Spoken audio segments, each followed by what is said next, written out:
तो इस हफ्ते बॉलीवुड में चल क्या रहा है? आइए एक नजर डालते हैं इंडियन सिनेमा की दुनिया की सबसे बड़ी और ताज़ा खबरों पर। इस हफ्ते ना कंफर्म्ड न्यूज़ भी हैं, कुछ बड़े झटके भी लगे हैं और अफवाहें तो खैर उड़ी रही हैं।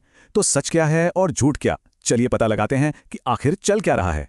तो शुरुआत करते हैं एक बहुत ही अच्छी खबर के साथ। एक ऐसी फिल्म जिसका हम सब बहुत बेसब्री से इंतजार कर रहे थे, उसे आखिरकार हरी झंडी मिल ही गई है। मतलब एक लंबे इंतजार और इतनी सारी रुकावटों के बाद अब जाकर जन गण मन के लिए रिलीज का रास्ता एकदम साफ हो गया है। और ये आप कह सकते हैं एक बड़ी कामयाबी की तरफ पहला कदम है। और मजे की बात यह है कि रिलीज के टाइम पर कोई बड़ी टक्कर भी नहीं है। मतलब मेकर्स के पास एक जबरदस्त एडवांटेज है जो बॉक्स ऑफिस पर एक तूफानी शुरुआत की गारंटी दे सकता है। अच्छा, तो अब जरा उन अफवाहों की बात कर लेते हैं जिनका बाजार खूब गर्म है। और शुरुआत कुछ बहुत बड़े नामों से करते हैं। सबसे पहले तो वेटरन एक्टर प्रकाश राज को लेके एक जोरदार अफवाह उड़ी और इससे खुद उन्होंने ही फेक न्यूज बताकर खारिज कर दिया।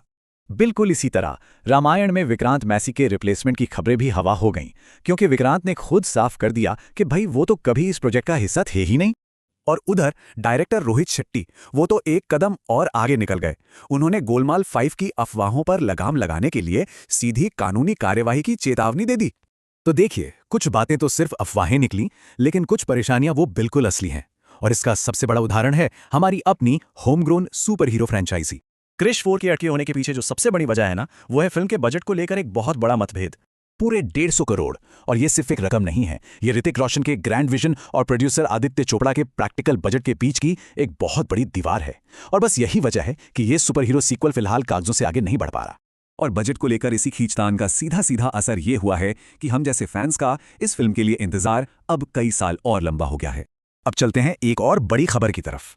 एक मेगास्टार की फिल्म की रिलीज डेट क्या बदली, स्वतंत्रता दिवस के बड़े वीकेंड पर बॉक्स ऑफिस पर एक जबरदस्त महामुकाबले की तैयारी हो गई है। अगर इन दोनों फिल्मों को आमने सामने रखकर देखें तो लाहौर 1947 की जो क्रिएटिव टीम है, मतलब राजकुमार संतोषी से लेकर AR रहमान तक, ये टीम इसे ऑन पेपर एक बहुत मजबूत दावेदार बनाती है। दूसरी तरफ सलमान खान की बैटल ऑफ गलवान अपने ही प्रोडक्शन की कुछ दिक्कतों में फंसी हुई है और शायद इसी वजह से फिल्म को इस कॉम्पिटिटिव डेट पर आना पड़ा है। चलिए अब फटाफट कुछ और जरूरी अपडेट्स देख लेते हैं और इसके बाद बात करेंगे इंडस्ट्री में दोस्ती और मदद की एक ऐसी कहानी की जो सच में दिल छू लेती है। तो देखिए, और भी बहुत कुछ हुआ है। रणवीर सिंह और डॉन 3 के बीच पैसों को लेकर एक बड़ा मामला खड़ा हो गया है। उधर SS राजामौली की अगली फिल्म पर एक छोटा सा विवाद छिड़ गया है। अच्छी खबर यह है कि आवेशम 2 कंफर्म हो गई है और फराह खान ने मैं हूं ना 2 की अफवाहों पर भी अपना जवाब दे दिया है। और अब एक ऐसी खबर जो थोड़ी मुश्किल है। एक बहुत ही मुश्किल दौर से गुजरते हुए हम सबके पसंदीदा एक्टर राजपाल यादव ने खुद को एक बेहद बेबस हालत में पाया।